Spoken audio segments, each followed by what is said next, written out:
Yan po mga kaidol, ano na yun, nag-iingani ra na to. Simple ra gud mga kaidol, at least nga naisay kasilungan.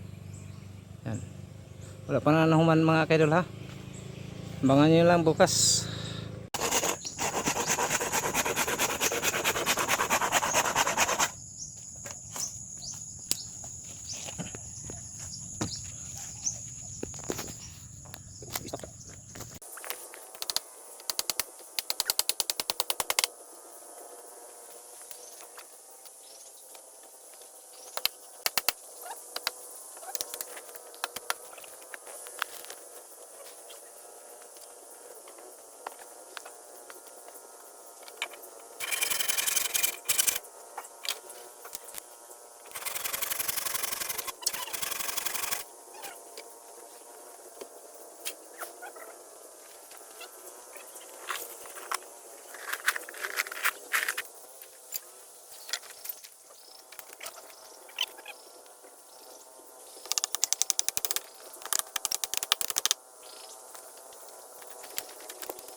Yun mga kaidol, ito lang ating payabo. Yan o, ano yung itong ihimong kubo mga kaidol.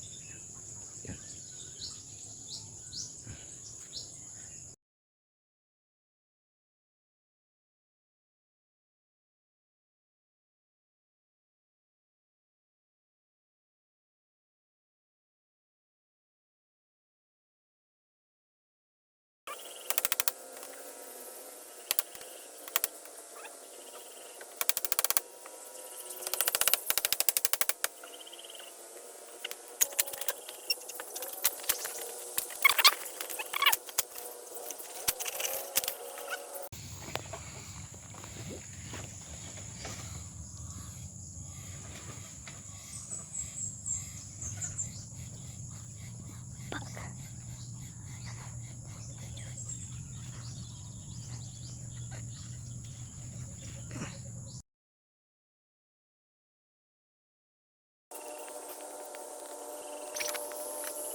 Laksi. Langat. Yan mga kaidol, ito na ang ating mong payag mga kapatid sa kawayan dito. Para sulit kayo sa mga kaidol. Para ang kapal mo, ana ran kapal mga kaidol. Ana ran ako ang kapal ano. Ano niya itong nahimo karon. Ano pero anaan pa na kunig mga piti mga kaidol kay kawayan ra man lagi. Para dito kay sa mulaptik kay mahilot ng kawayan. Kay kining lansang nga gikuan ako. Tanggal pa. So ning lansangan ko diri. Mga isa. Yan. Abangan nyo sa sunod nga pag-update natin mga kaidol. Sige, bye-bye.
Morning mga kaidol, ito na po ang natay mga islab dress ng mga kahoy sa lubi mga kaidol, mga islab atong iporma nya.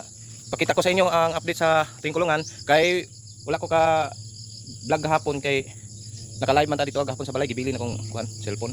Nya nanay tayo trapal tapos pakita ko sa inyo ni mga kaidol, nya kining kuan. Kung para saan to yung islab natin. Ito po ay para sa ating gawa ng pang hugaran nila mga kaidol.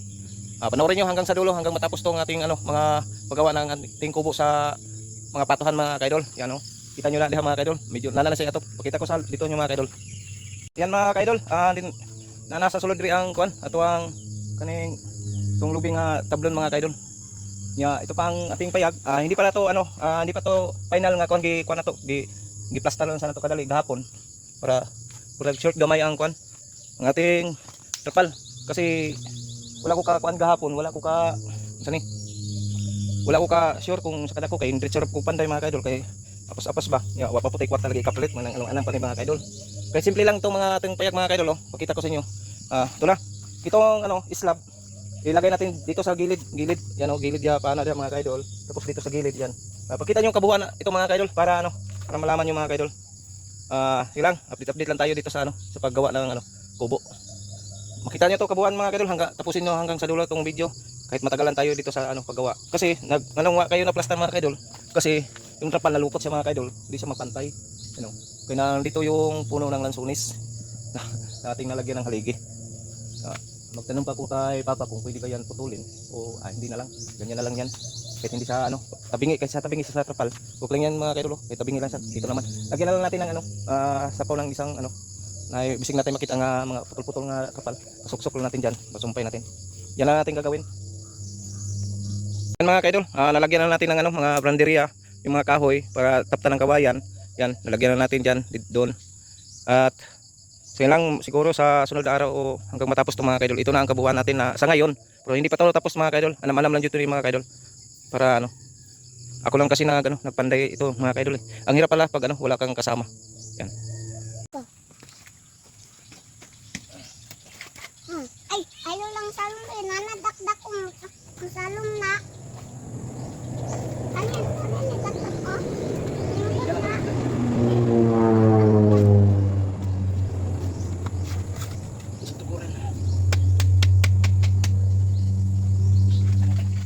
Hoy, Papa Dal! Oh, Alay! yan mga kaidol. Natungan sa dito. Ano ko pa? Ano ko? Sabay-sabay.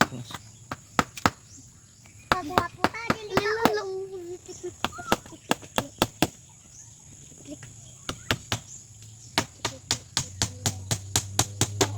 Yan nga nila mga kaidol. Muna yung kundi ha. Muna itong butang agrisal. Ang kahunan na ito natin sa mga kaidol. Tapos dire. Baka ako sa sunod yung pagumana ni mga kaidol. Yan mga kaidol. Muna ni. Gikahon-kahon na ito naman siya mga kaidol. Pero wala pa na ibongbong mga kaidol. Giyon na lang natin sa sulod. Tapos lagyan natin ng risal. Okay na kayo mga kaidol. Muna na siya. Ang ating nagawa ngayon nga buntag.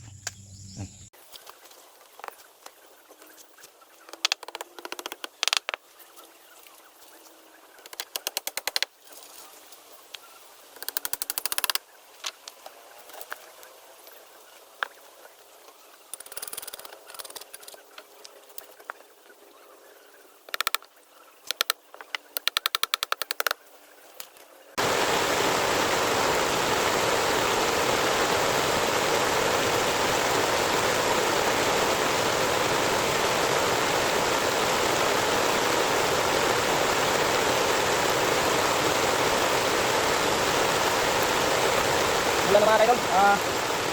Start tayo ng kaya.